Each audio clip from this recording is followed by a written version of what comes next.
యమకాలంకారం గురించి నేర్చుకుందాం. ఈ యమకాలంకారం కూడా శబ్దాలంకారాలలో ఒకటి. ఇప్పుడు ఇది చూడండి, నిర్వచనం మొత్తం అచ్చంగా చేకానుప్రాస అలంకారం గుర్తుంది కదా.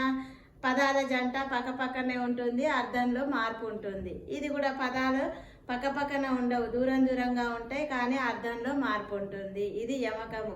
పదం దూరంగా ఉంటే యమకము, పదం దగ్గరగా ఉంటే చేకము, అంతే తేడా.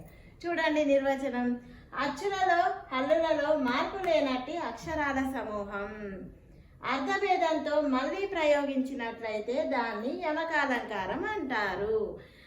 అచ్చులు కానివ్వండి, హల్లులు కానివ్వండి, అక్షరాల సమూహము అంటే ఒక పదం తీసుకుంటే మార్పు లేనట్టి, ఆ పదం మారకుండా, ఇక్కడ తీసుకున్న పదము మారకుండా మళ్ళీ ప్రయోగించినట్లయితే ఇక్కడ పెట్టినాం కదా, ఇదే యమకాలంకారము. దాంట్లో అర్థంలో తేడా ఉంటుంది, పదం కూడా దూరంగా ఉంటుంది. ఇంతే యమకాలంకారము అంటే.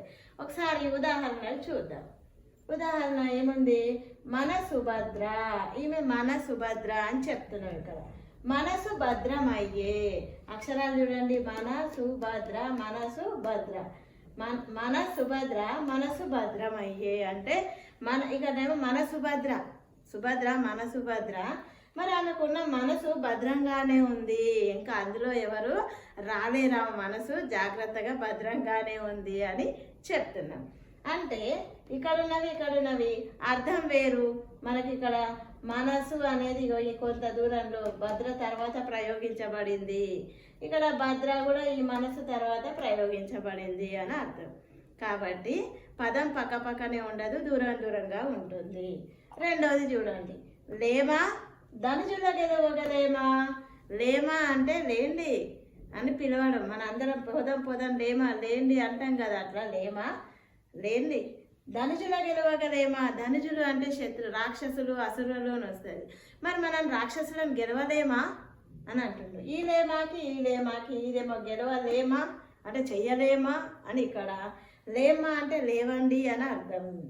ఈ మూడవది చూడండి, రామా మేము సినిమాకు రామా. రామా ఓ రామా మేము సినిమాకి రావా, రామా అని అడుగుతున్నాం. చూడండి, పదం ఒకటే కానీ అర్థం వేరు, దూరంగా ప్రయోగించబడింది. దూరంగా ఉంటే యమకము, దగ్గరగా ఉంటే పక్కపక్కనే ఇంట్లో ఉంటే చేకము అని అర్థం. ఈ అలంకారం మీకు అర్థమైంది అనుకుంటున్నా.